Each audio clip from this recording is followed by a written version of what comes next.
Hijrah menjadi wanita muslimah yang lebih sempurna, Rina Nose tampil berhijab.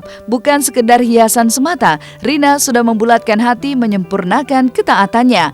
Dan tampilan Rina Nose kini dengan hijabnya bukan pula proses yang instan. Pergolakan batin bahkan pernah ia lewati. Pertama kali terpikir menggunakan hijab sejak 2 tahun belakangan. Niatan Rina Nose itu selalu buyar oleh keraguan-raguannya sendiri. Lalu seperti apa Rina berkisah tentang proses hijrahnya hingga sekarang mantap berhijab. Jadi selama ini padahal aku udah keinginan untuk berhijabnya itu udah sejak mungkin 2 tahun 3 tahun yang lalu udah ada keinginan untuk berhijab, udah ada niat untuk berhijab. Kalau aku sih ngerasa orang yang paling beruntung karena diberikan hidayah berkali-kali, tapi aku menolak hidayah itu berkali-kali juga gitu. Karena terlalu arogan, terlalu berpikir saya sudah berada di jalan yang benar gitu. Jadi terlalu arogan juga ya. Saya selama ini mengira kalau saya udah benar gitu, dan saya ngerasa yang penting baik, nggak perlu pakai hijab ya udahlah gitu. Yang penting aku nggak ngumbar aurat gitu. Yang penting pakai baju panjang-panjang aja, udah aja nggak usah pakai tutup kepala. Dan ternyata tutup kepala itu dianjurkan bukan hanya untuk muslim aja, ternyata di berbagai agama lain pun juga dianjurkan. Perempuan memang seharusnya menutup kepalanya.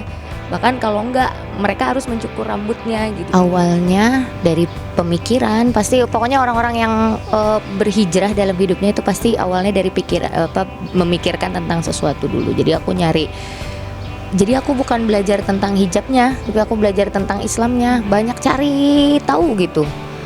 Banyak pertanyaan-pertanyaan yang muncul kan di benak itu. Kenapa perempuan harus berhijab gitu? Kan bisa aja kita pakai baju yang penting sopan aja dan bersikap baik, sopan santun, berbuat baik, bersedekah sama semua orang. Masa itu nggak cukup untuk syarat masuk surga? Ada pertanyaan itu gitu. Ini berita bahagia buat gue khususnya karena cukup dekat dengan Rina, beberapa kali pekerjaan, dan sebetulnya ini Rina tuh udah pengennya udah dari tahun kapan gitu ya. Keputusan Rina Nose untuk berhijab tidak hanya membawa perubahan pada penampilannya semata, perilaku dan cara berbicara ketika berkiprah di layar kaca juga terus dibenahi Rina Nose. Tapi apa sebenarnya titik balik yang membuatnya yakin berhijab? Mungkinkah hal ini ada kaitannya dengan riak asmara hingga sempat mengalami beberapa kegagalan cinta yang kerap menghampirinya?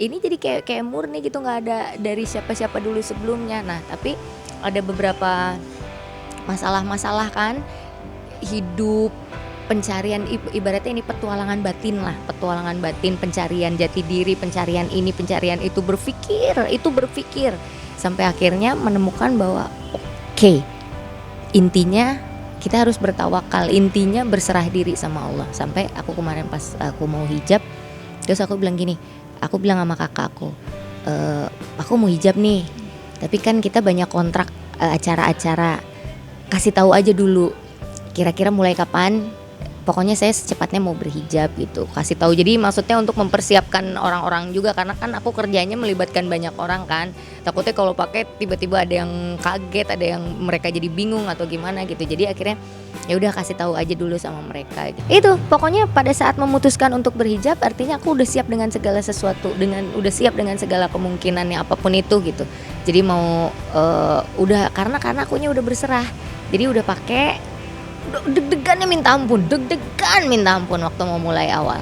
Tapi itu yang paling utamanya berserah. Jadi pada saat udah pakai udah saya siap, saya serahkan diri saya, udah mau diapain aja, saya udah menyerahkan diri saya gitu. Aku berserah aja, aku gini, saya mau dipakai lagi nge-host, alhamdulillah. Kalau enggak, ya Allah pokoknya udah saya serahin aja, mau dipakai lagi juga mau enggak juga, pokoknya saya menyerahkan diri gitu. Kejadian juga dan terlaksana juga, doakan mudah-mudahan ini istiqomah dan bisa seterusnya gitu.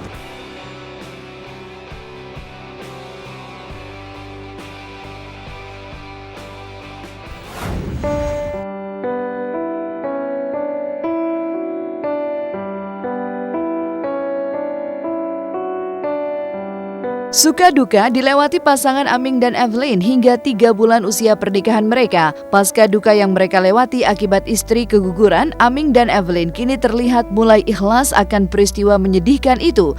Keduanya terlihat kompak, kemana-mana selalu bersama.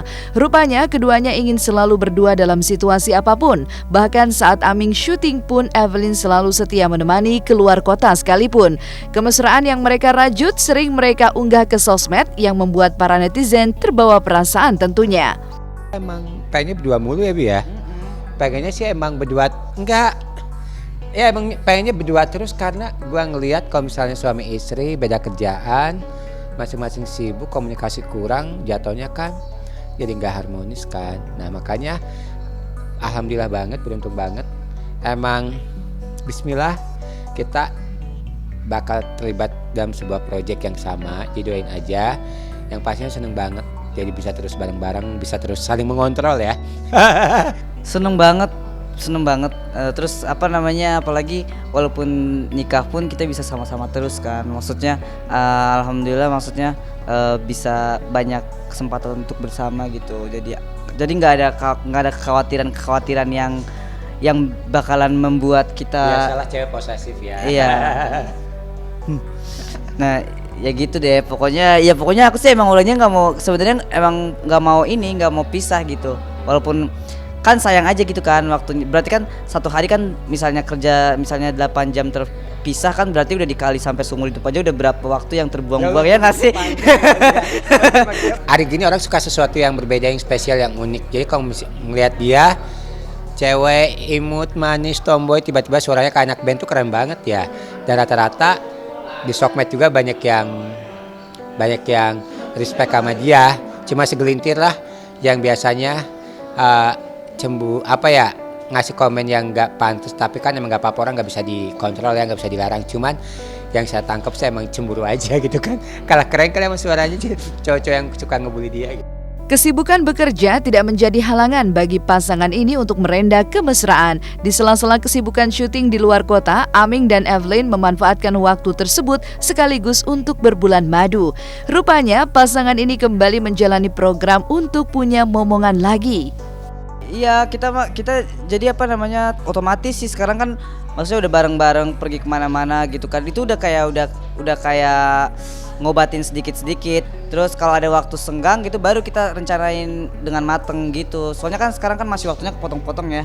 Pokoknya di sela-sela kesibukan biasa kita pinter-pinternya bikin selingan buat liburan. Kayak misalnya besok gua bakal syuting di Bali 4 hari kan.